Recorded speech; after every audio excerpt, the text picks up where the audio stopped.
right, so we're in Indiana, and this is Jaron. He works for Cummins. You gave us a nice little tour through the Cummins plant yesterday. We appreciate that. And you told us we had to swing by and check out some of your rides. Yeah, got you guys through the Columbus engine plant where they make the ISX-15. There won't be anything on that yet. We're working on trying to get through, but what do you got? Yep, so 2000 S10 originally came with a 2.2 gas engine. Never came with diesels in North America after 85, 87, somewhere in there. Found the truck on an insurance salvage auction site. Isuzu C223, pretty obscure motor, out of a Chevy Love or Isuzu PUP. Actually had the engine rebuilt before we had the truck. Okay. And started the swap.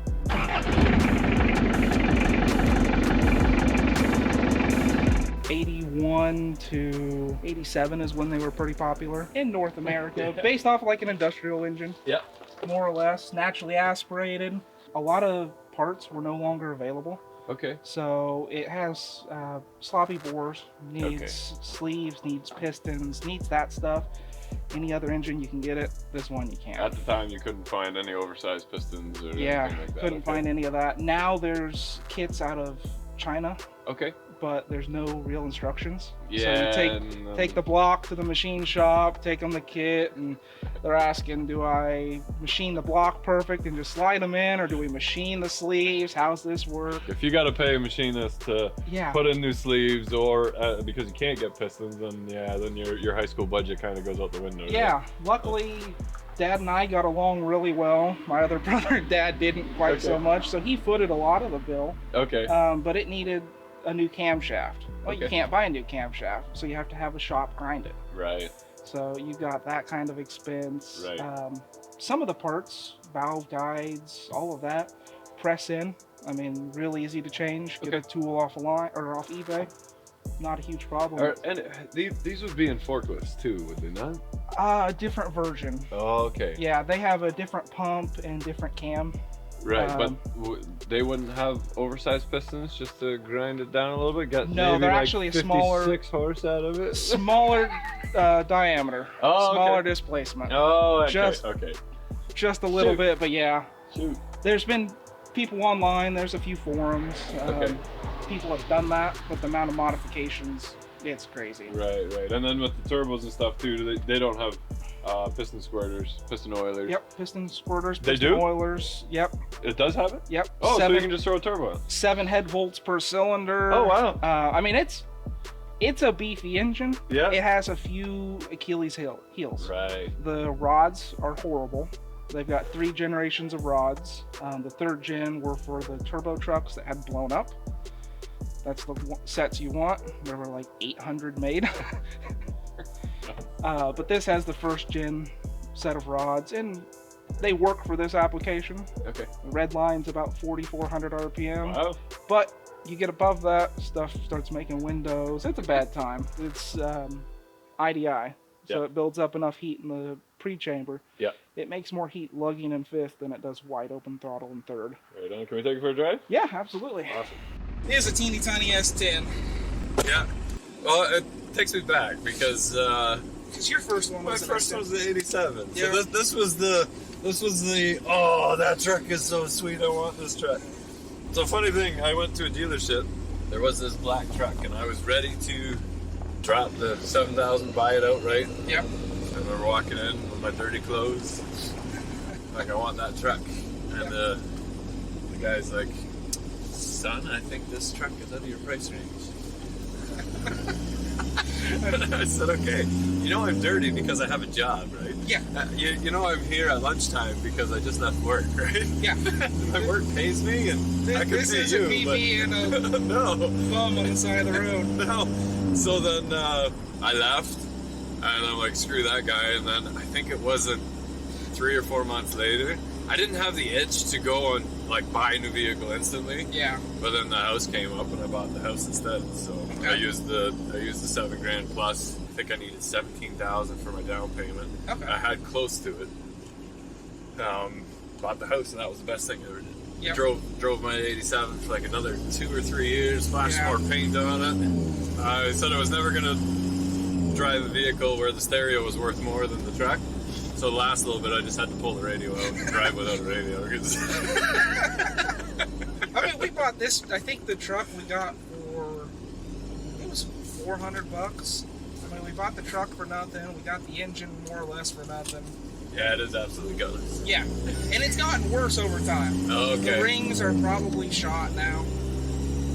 Yeah. It used to be when I drove it in college, 0 degrees and above Fahrenheit, you could start it. It would start. Yeah. Below 0, it would not start. Okay. The one time I tried below 0, because it's a cable clutch, and Dad says lube everything. So pour motor oil down the clutch cable to keep it going. Well, when it's below 0, the oil sticks.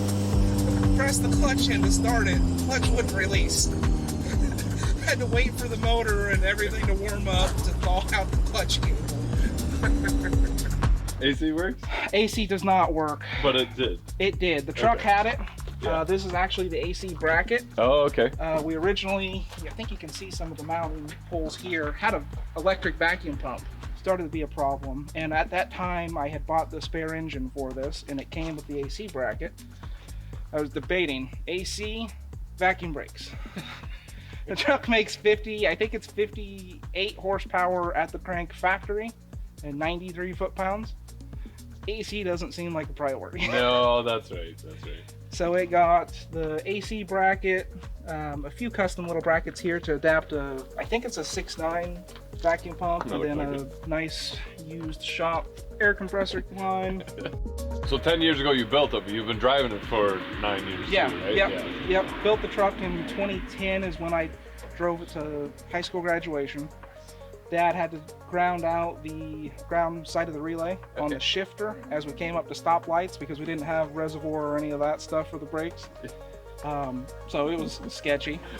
Shortly thereafter, found out that the diesel trans behind these are horrible. Okay. Bearings are undersized. Isuzu was nice enough, like a few other manufacturers, to make different models of the same transmission. So it came from a 2.3 liter Isuzu Rodeo, 2 and 4-wheel drive SUVs. You just use the bell housing and front half of the case off the diesel, swap in the guts from the 2.3 liter, made it all together, and you got a good transmission. So then custom drive shaft?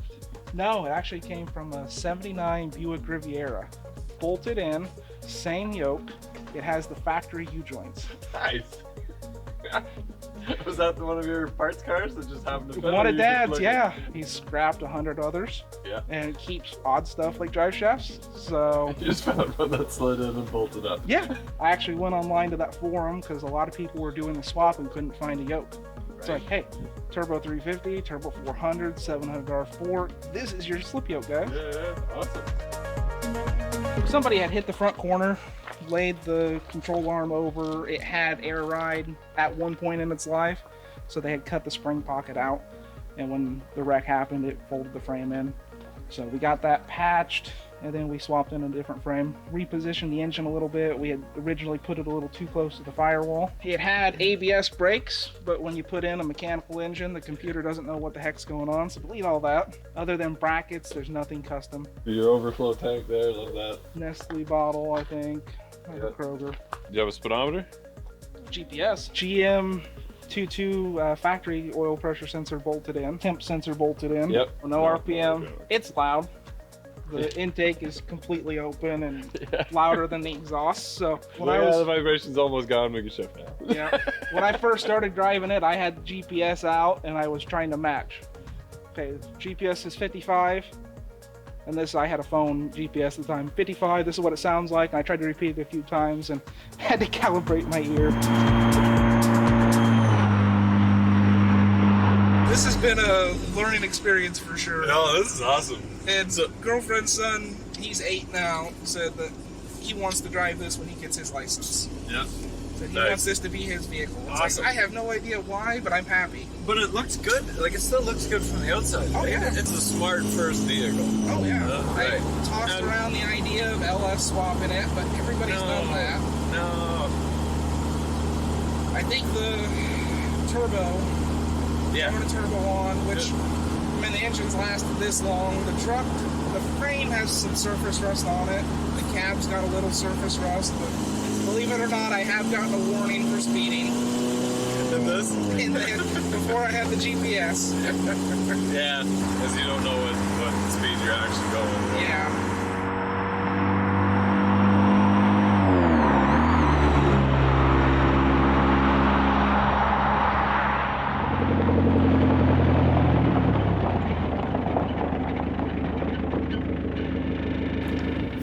That was a fun little truck.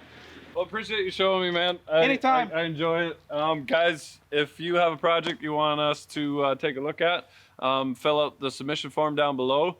And for anybody that's under 18 years old, this is kind of the perfect starter vehicle. Don't care whether it's a Dodge or a Ford or a Chevy, just a little diesel swapped, regular cab, lightweight, fun little cheap car.